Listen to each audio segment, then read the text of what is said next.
My pops died a few months ago, and it took quite a toll on my mom. I figured that the best way for her to cope with things, and me too if I'm being honest, was for me to move back home. It just seemed like the most prudent move. My job bussing tables out west had landed me very few jobs in the entertainment industry. You may have seen me in a commercial once, but that's doubtful. Yep, things were falling apart around me. You see, he was the guy I looked up to my whole life. He was your run-of-the-mill, beer-drinking, barbecue cooking, camcording guy. He was Dad. When I showed up at the house and was greeted by Mom, I saw it hadn't changed a bit since I'd left. There was still the cabinet with my mom's glass ornaments and figurines in the kitchen. He'd muse and call those things dust collectors. He wasn't wrong. After taking my mom out on the town with the last few bucks I'd had, she filled me in on the details of the funeral. "I meant to be there," I said. "I know, honey." She made eye contact with me over her steak. "He wouldn't want you beating yourself up over something like that, though. You know that." I shrugged. "Hey." She reached across the table and squeezed my hand. "It's all right." I offered a reassuring smile. It was reciprocated. "Anyway, how's things been without him?" "Pretty good." She pulled her hand away and began digging into the steak, avoiding my eyes. "Eat up before it's cold." It was hard for her to talk about. Of course. I've never been as close to anyone as they were to one another. We spent the rest of the first night in the house, watching TV in spells of silence. After some time, she retired to her bedroom. I stayed up watching some Law and Order rerun, only paying half attention from behind my phone. Once I'd had enough, I shut the TV off and started down the hallway to the bedroom I slept in as a child. I'd be lying if that weren't a bit surreal. I'd need a bigger bed. I stopped at the threshold of my bedroom and stared down the dark hallway. At the end of it was the shut door of his man cave. I briefly wondered if anyone had set foot in there since his death. If I knew my mom, that was a big negative.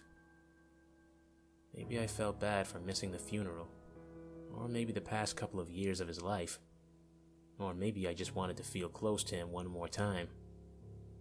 I shut the door of the man cave behind me and scanned the dark room. I was immediately met by a small table with a computer and a Newton's cradle. On the far wall, there was a flat screen with several gizmos and electronics resting on a short bookcase beneath it. Between these two spaces was a makeshift workbench, a half-painted birdhouse resting atop it that would be stuck in time like that forever. I went to the high shelf of books on the wall above the small table and ran my index finger along the spines of the books there. Mostly how-to or DIY stuff. As I moved toward the TV, my foot caught along some unseen object and I stumbled forward into the wall beside the low bookshelf. My shoulder met the dry wall and I went cleanly through the wall. Where there should have been a sheet of insulation or a stud, there was just an open black space. I scrambled from the open hole in the wall and looked around for the thing I tripped on. A stray hammer. I turned my attention back to the hole and approached it carefully, wrapping my fingers around the broken drywall. It was ice cold. I felt around the dark space there and felt a small wooden box. I removed it into my lap and examined the dark room. There were strange impressions all over it that I could feel with the tips of my fingers. I waited in the dark room by myself with a wooden box in my lap, listening for the sound of my mother coming out of her bedroom. Honestly, I'm surprised she didn't. After calling myself silly, I crossed the room on my knees and flipped the light on. I took up at the chair at the small table and placed the wooden box there. It looked like it was handcrafted, rudimentally but tastefully, with bronze hinges. I flipped the thing open, and inside were videotapes. 3 of them. Plain VHS tapes with white labels. 1, 2, 3. I lifted the first one out of the box and crossed the room to the flat screen. After admonishing myself for the hole in the wall, I scanned the low bookshelf to see if there was a VCR, and eureka! There it was. I hunkered down and pushed the tape in and turned on the TV. Once I'd properly fought with the remote to find which channel it needed to be on, the screen came alive in all its gritty glory. At first, there was nothing, just black. But there was the sound of something shuffling around with the camera, heavy breathing. Whoever was filming it was having a really tough time, it seemed. Then the picture came into focus. It was green. No. It was pointed out of a window through the branches of a tree. I froze. That was the backyard I grew up in. There, standing at the edge of the back lawn, was an unmoving figure with a wide-brimmed hat, painted as hardly more than a black smudge.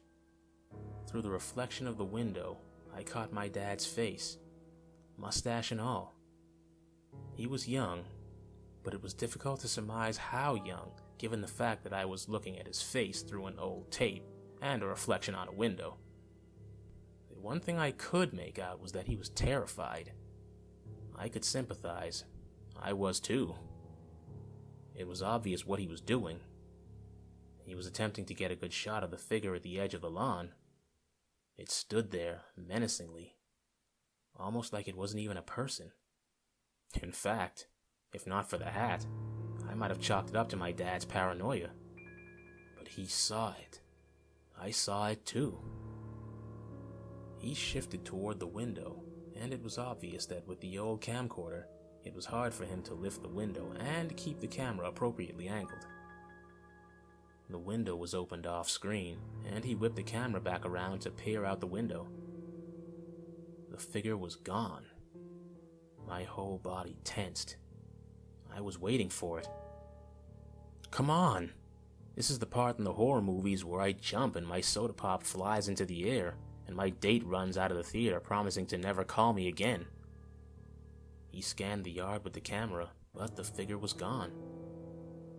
The screen fizzed out for a moment before a new picture came on. It was a playground. My dad was filming me. I couldn't have been more than 5 or 6 at the time. I dangled upside down with my knees crooked around a bar, my shirt flipped up to expose my wee tummy. He pivoted with the camcorder to get a quick shot of Mom. Long black hair, so unlike the salted mane she had these days.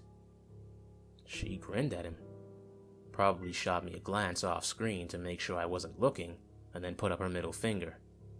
They both laughed. He turned the camera back on me, and the screen came full stop with just a hint of a flinch. I heard him mutter something under his breath. I was standing there, perhaps 10 or 15 yards away. Standing alongside me was that same black figure with the wide-brimmed hat. It was closer than it had been the last time. Much closer. My mouth went dry. The camera was shaking. I could feel the fear of my father coming through that goddamn screen. The figure had snow-white eyes, and that was the only color coming off it. 5 or 6-year-old me was holding hands with it and waving at the camera. The thing lumbered nearly 3 feet over me. The camera shut off. I stood there in my dad's man cave, waiting for the screen to do something, but I knew it was done. I turned my gaze to the other 2 tapes, still nestled in the open wooden box on the small table. There they were, waiting for me. I moved to the VCR to remove the first tape and replace it with the second one, but then my eye caught something. Resting on the shelf below the VCR was the camcorder. It couldn't have been the same one, could it? I lifted the ancient piece of outdated crap and pressed the on button. I waited for the thing to come on, wondering if the battery was dead. With the thing in front of my face, I turned to look at the door leading out of the room, making pretend like maybe I was my dad. I pressed my face to the eyepiece and gasped for air. I couldn't move or scream. Standing in the corner of the room, blocking the door, was the figure.